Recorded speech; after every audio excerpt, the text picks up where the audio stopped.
आज मैं आपको प्रकाश, जो कि भौतिक विज्ञान का प्रथम चैप्टर है कक्षा 10 में, उसको बताऊंगा। हालांकि मैंने ये चैप्टर क्लास में और कोचिंग में दोनों में पढ़ा दिया है अपने इंस्टीट्यूट में, लेकिन कुछ बच्चों को डाउट है, वे चाहते हैं कि लगातार मैं उनको कुछ बताता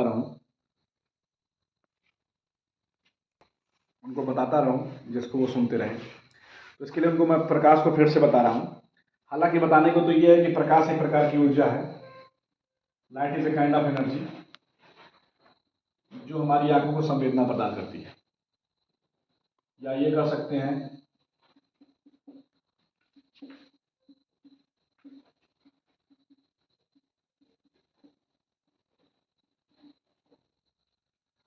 और दूसरे शब्दों में कह सकते हैं प्रकाश विद्युत चुंबकीय तरंगें हैं। और ये भी कह सकते हैं कि न्यूटन का जो कणिकावाद सिद्धांत है वो बताता है कि प्रकाश कणिकाएं हैं, यानी क्रॉप्सल्स हैं। लेकिन अभी आप उतना दूर नहीं जाएंगे, ये इंटरमीडिएट का कोर्स है। तो प्रकाश एक प्रकार की ऊर्जा है जो हमारी आंखों को संवेदना प्रदान करती है, या जिसकी वजह से हम किसी चीज को दृश्य कर पाते हैं या देख पाते हैं। प्रकाश के माध्यम, या जिनके पास खुद का प्रकाश हो, ऐसे माध्यमों को दीप कहा जाता है, जो अपने स्वयं प्रकाश को रखते हैं। जैसे सूर्य का अपना स्वयं का प्रकाश होता है, जो कि हाइड्रोजन के संलयन से बनता है, तो ये कह सकते हैं हाइड्रोजन के संलयन से प्राप्त होता है।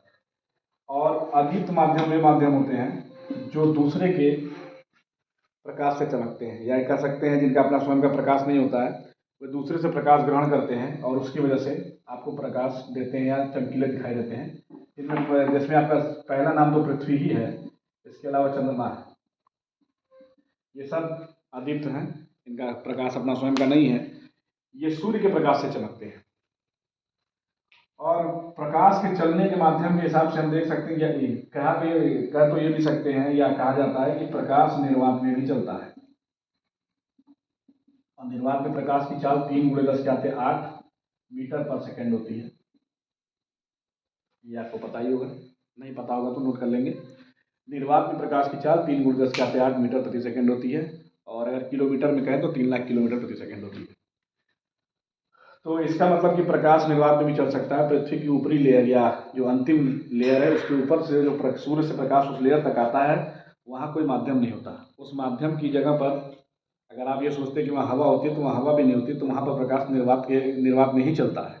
उसके पश्चात जब वो पृथ्वी की लेयर के अंदर जाता है, तब वह एक हवा के माध्यम से विकिरण विधि से आपके तक पहुँचता है। सूर्य का प्रकाश पृथ्वी तक 7 मिनट और 52 सेकेंड में आता है, और प्रकाश की चाल 3 लाख किलोमीटर प्रति सेकेंड होती है। तो चलने के हिसाब से या माध्यम के हिसाब से अगर पृथ्वी पर देखा जाए तो 3 प्रकार के माध्यम पाए जाते हैं, जिनको हम यहाँ नोट करेंगे।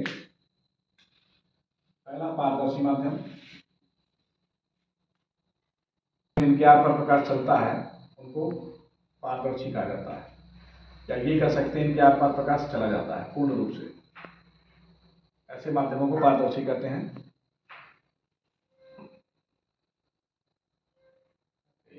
क्या पता है, ठीक से लिखा भी नहीं रहा है ठंडी के मारे। पारदर्शी कहते हैं। जैसे आप कांच, पानी, हवा, ये पारदर्शी माध्यम है जिनके आर पार प्रकाश चला जाता है पूर्ण रूप से। इसके पश्चात दूसरे प्रकार के जो माध्यम होते हैं उनको अपारदर्शी कहते हैं। ये अपारदर्शी माध्यम होते हैं जिनके आर पार प्रकाश नहीं जाता। इसमें आप किसी भी ठोस वस्तु को ले सकते हैं, जैसे सामने का एक बोर्ड ही ले लीजिए, दीवार ले सकते हैं, मेज कुर्सी ले सकते हैं, और मुख्य रूप से दर्पण ले सकते हैं। ठीक। और पारभाषक जो माध्यम होते हैं, दर्पण सबसे बढ़िया उदाहरण है अपारदर्शी का। पारभाषक जो माध्यम होते हैं, जिनके आर पार प्रकाश थोड़ा तो जाता है और थोड़ा नहीं जाता, या ये कह सकते हैं आंशिक रूप से प्रकाश जब पार हो जाता है तो वहाँ एक धुंधली सी इमेज बनाता है, एक धुंधला सा प्रतिबिंब दिखाई देता है, लेकिन वो स्पष्ट नहीं हो पाता, और कुछ हिस्सा प्रकाश का वापस आ जाता है, जिसकी वजह से वो तल चमकने भी लगता है। तो हम कह सकते हैं कि जिनके आर पार प्रकाश आंशिक रूप से जाता है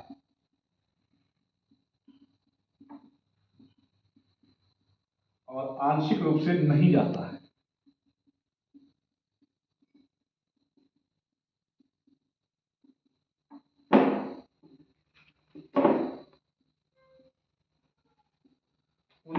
पारभाषक माध्यम कह सकते हैं। नाली का पानी देख सकते हैं आप, और इसके अतिरिक्त आप किसी कागज़ पर तेल गिरा दें, उसको रगड़ दें। ये सब पारभाषक माध्यम है जिनके आर पार प्रकाश का कुछ हिस्सा जाता है और कुछ हिस्सा नहीं जाता है।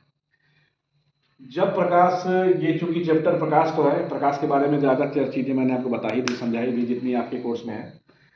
ये चैप्टर में प्रकाश का परावर्तन बताया जाता है। परावर्तन का मतलब होता है किसी चीज़ का टकरा करके अपने तल से वापस आ जाना। तो सिर्फ प्रकाश ही ऐसी चीज़ नहीं जो वापस आती, ध्वनि का भी परावर्तन होता है। और सूर्य का प्रकाश जब तक किसी तल पर टकरा कर वापस आपकी आंखों पर नहीं आएगा, तब तक आप किसी वस्तु को देख नहीं सकते, या ये कह सकते हो हमारे दृश्य नहीं हो सकती। तो प्रकाश का परावर्तन हमें जानना है, तो इसके लिए मैं इसको मिटाऊंगा। आप इसका स्क्रीनशॉट ले सकते हैं।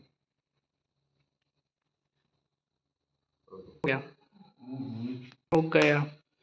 प्रकाश का परावर्तन जो कि आपका मुख्य चैप्टर का टॉपिक है, और एक तरह से कह सकते हैं बहुत ही इंपॉर्टेंट टॉपिक है।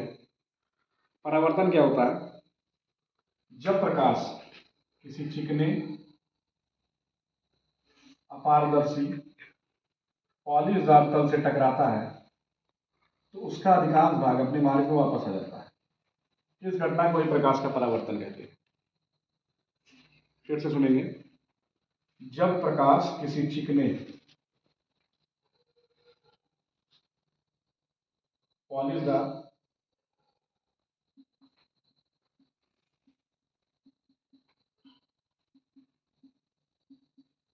अपारदर्शी तल से टकराता है तो उसका अधिकांश भाग अपने मार्ग में वापस आ जाता है। इस घटना को ही प्रकाश का परावर्तन कहते हैं। प्रकाश के परावर्तन को ये जब देख सकते हैं, जैसे देखिए ये एक चिकना तल है, हो गया।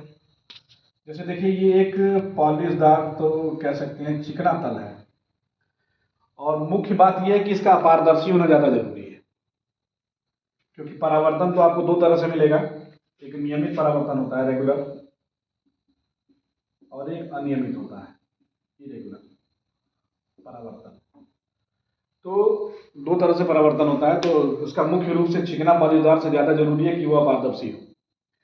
अगर कोई तल अपारदर्शी न होगा तो प्रकाश की किरण उसके पार चली जाएगी, तो परावर्तन का तो सवाल ही नहीं उठता है। वहाँ तो अपवर्तन जैसी घटना होने लगती है, कई घटनाएं हो सकती हैं। तो पारदर्शी से अपारदर्शी होना ज़्यादा जरूरी है तल का। ये कोई चिकना अपारदर्शी तल है। ये जो प्रकाश की किरण इस पर गिर रही है, इसे हम आपतित किरण कहते हैं। आपतित किरण, इंसिडेंट रे। और ये जिस तल पर, जिस बिंदु पर गिरती है, उसी बिंदु से यहां पर देखिए वापस जा रही है। इसे हम कहते हैं परावर्तित किरण।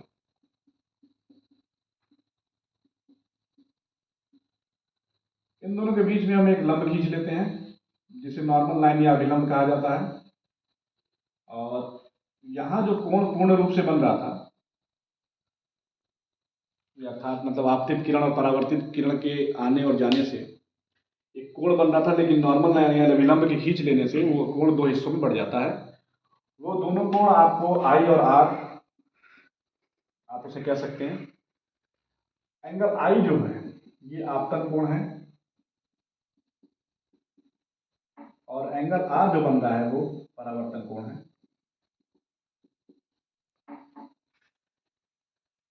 फिर से देखेंगे, किसी अपारदर्शी तल पर ये देखेंगे आपतित किरण गिर रही है, और जहां जिस बिंदु पर वो गिर रही है उसी बिंदु से वो वापस जा रही है। परावर्तन वह घटना है जिसमें प्रकाश की किरण, तरंग किसी एक चिकने पॉलिशदार तल से टकराती है और उसका अधिकांश भाग अपने मार्ग में वापस चला जाता है। हम पूर्ण भाग नहीं कह सकते, क्योंकि कुछ भाग तो इस तल द्वारा अवशोषित भी कर लिया जाता है। तो अधिकांश भाग अपने मार्ग में वापस चला जाता है। इस घटना को प्रकाश का परावर्तन कहते हैं। ये आपतित किरण है, और ये जिस बिंदु पर गिरेगी इस बिंदु को आपतन बिंदु कहा जाता है। और आपतन बिंदु पर हम एक सीधी रेखा 90 अंश का कोण बनाते हुए रेखा खींचते हैं, जिसे हम नॉर्मल लाइन यानी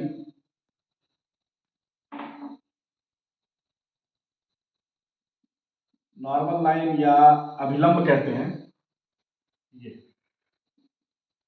ये जिसकी वजह से हमें दो कोण प्राप्त हो रहे हैं, एंगल आई और एंगल आर। एंगल आई को हम आपतन कोण और एंगल आर को परावर्तन कोण कहते हैं। और इस प्रकार से परावर्तन होता है, और परावर्तन के दो नियम होते हैं, जिसमें पहला नियम है, जो ये किरण गिर रही है, आपतित किरण,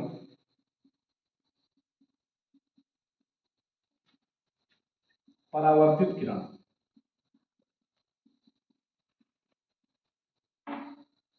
तथा आपतन बिंदु पर अभिलंब, तीनों एक ही तल पर होते हैं। पहला नियम है ये। Incident ray, reflective ray and a normal line in one plane. आपतित किरण, परावर्तित किरण तथा आपतन बिंदु पर अभिलंब तीनों एक ही तल पर होते हैं। और दूसरा नियम होता है, angle I always equal to angle R, या ये कह सकते हैं आपतन कोण सदैव परावर्तन कोण के बराबर होता है। तो बात आपको समझ में आ गई होगी छोटे तौर पर कि ये प्रकाश का परावर्तन क्या है। प्रकाश का परावर्तन वह घटना है जिसमें प्रकाश किसी चिकने, पॉलिशदार या मुख्य रूप से जिसको हम अपारदर्शी तल कहते हैं उससे टकराता है और उसका अधिकांश भाग अपने मार्ग में वापस चला जाता है। इस घटना को प्रकाश का परावर्तन कहते हैं। और इसमें तल का अपारदर्शी होना सबसे प्रमुख या सबसे जरूरी है। परावर्तन दो तरह से होते हैं, नियमित और अनियमित। नियमित परावर्तन के लिए चिकना और पॉलिशदार तल जिम्मेदार है। और अगर कोई ऐसा तल हो जो रफ हो, रफ सरफेस हो, रफ सरफेस से आप समझ सकते हैं ऊबड़ खाबड़ तल, या जो चिकना में हो, ऐसे तल पर जब प्रकाश पड़ता है तो उसका जो परावर्तन होता है वो इरेगुलर, अनियमित हो जाता है। वो एक ही दिशा में उस किरण परावर्तित नहीं होती है, वो कई दिशाओं में इधर उधर परावर्तित होने लगती है। ठीक है। लेकिन जहाँ आप ऐसे समझ सकते हैं, मान लीजिए कि आपके पास कोई चिकना तल नहीं है, कोई उबड़ खाबड़ तल है, जैसे देखिए इस पर प्रकाश की किरण ऐसे गिरी, यहाँ से टूट गई। लेकिन मान लीजिए कोई एक तल इधर से भी है,